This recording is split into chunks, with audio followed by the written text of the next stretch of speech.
በኢትዮጵያ የግብርና ስራ ከእጅ ወደ አፍ በሚባል ደረጃ ነው በስፋት የሚካሄደው። ከተመሰረተ 15 ዓመታት ያስቆጠረው የኢትዮጵያ ግብርና ትራንስፎርሜሽን ኢንስቲትዩት ይህንን በመቀየር ግብርናን እንደ አዋጭ ቢዝነስ ለማስፋፋት ጥረት እያደረገ መሆኑም ተገልጿል።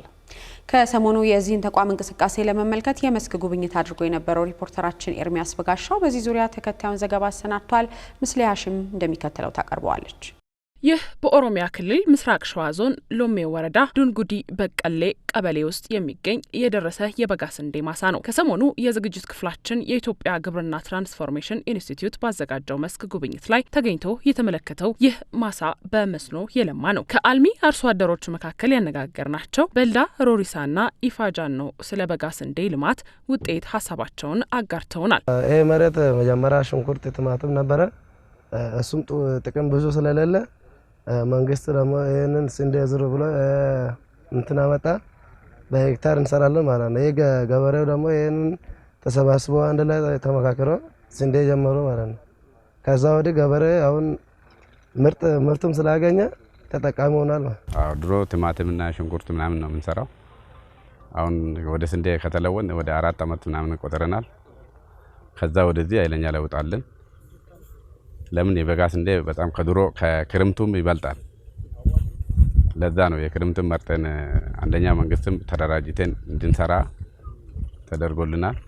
ድጋፍ አለን። እነዚህ አርሶ አደሮች እንደነገሩን በዚህ መሬት ላይ በአመት 2 ጊዜ ይመረታል። ይህ ስንዴ ከተሰበሰበ በኋላ ሌላ ሰብል ይዘራበታል። ለበጋ ስንዴውም ሆነ ለሌላው የግብርና ስራዎች ደግሞ ከኢትዮጵያ ግብርና ትራንስፎርሜሽን ኢንስቲትዩት ሙያዊ ድጋፍ ይደረግላቸዋል። የምስራቅ ሸዋ ዞን የግብርና ጽህፈት ቤት ምክትል ኃላፊ አብነት ዘገየ እንደነገሩን በዞኑ ከ370 ሺህ ሄክታር መሬት በላይ የበጋ ስንዴ ልማት እየተከናወነ ነው። በሂደቱ የግብርና ትራንስፎርሜሽን ኢንስቲትዩት ስለሚያደርግላቸው ድጋፎችም ተከታዩን ብለውናል። አብዛኛውን ስራ በቅርበት የምንሰራው ከኤቲአይ ጋር።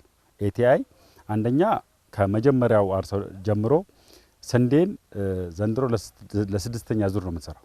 ቢያንስ ለ4-5 አመት ቀድሞ ከኤቲአይ ጋር በቅርበት አርሶ አደራችንን የተለያዩ ትሬኒንጎች ከመስጠት የተለያዩ ባለሙያዎችን በመጋበዝ እዚህ አካባቢ ካለው ነባራዊ ሁኔታ ጋር ሰው ይሄን ነገር እንዲለምድ፣ ስንዴን እንዲለምድ፣ አትክልትና ፍራፍሬን እንዲለምድ፣ ወጣት ላይ ምን መስራት እንዳለበት ትሬኒንግ ከመስጠት አንጻር ብቻም ሳይሆን ስንዴ ሳይለመድ ስንዴን የበጋ ስንዴ ለምሳሌ እንደ ኤግዛምፕል ከወሰን የሚሰሩ ኢኒሼቲቮች የተለያዩ ሪሰርቾች የወጡትን ሼልፍ ላይ ያሉ ነገሮች አምጥተው እኛ እንድንሞክር ያን ነገር ደግሞ ከመጀመሪያ ጀምረው እስከ መጨረሻ ድረስ ከመደገፍ አንጻር ከስልጠና ጀምሮ ያ ነገር ውጤታማ ሆኖ ሰው እስኪለወጥ ድረስ የመከታተል በሎጂስቲክ ከመደገፍ በትሬኒንግ የመስጠት የተለያየ አቅርቦቶች ዘር ካስፈለገ ማዳበሪያ ካስፈለገ ፓምፖች ካስፈለጉ እዚህ አካባቢ ከመደገፍ አንጻር ሰፊ ስራ ነው የተሰራው። ከተቋቋመ 15 ዓመታት ያስቆጠረው የኢትዮጵያ ግብርና ትራንስፎርሜሽን ኢንስቲትዩት በርካታ የግብርና ምርምር ውጤቶችን ወደ አርሶ አደሩ በማውረድ ተግባራዊ እንዲደረጉ እየሰራ መሆኑን ይገልጻል። ከሚሰራባቸው ዓላማዎቹ መካከል ግብርናን ከእጅ ወደ አፍ ሳይሆን እንደ አዋጭ የቢዝነስ መስክ ማስፋፋት ነው። በኢንስቲትዩቱ የግብርና ኮሜርሻላይዜሽን ክላስተር ዳይሬክተር የሆኑት ዳኛቸው ሉሌ ስለ አርሶ አደሩ የአመለካከት ለውጥ አንስተውልናል። የዛሬ 6 ዓመት አካባቢ ክላስተር የምትለው ነገር በ0.6 ሚሊዮን ሄክታር ላይ ተጀምራ እንደ ሀገር ለሁሉም ለስንዴ ብቻ ሳይሆን ለሁሉም ሰብሎች ዛሬ ላይ ግን በ12.8 ሚሊዮን ሄክታር ላይ በክላስተር እንዲሰራ የተደረገው ለውጥ ነው። ይሄን ያደረገው ምንድነው ብንል አንደኛ የአርሶ አደሮቻችን የአመለካከት ለውጦች አሉ።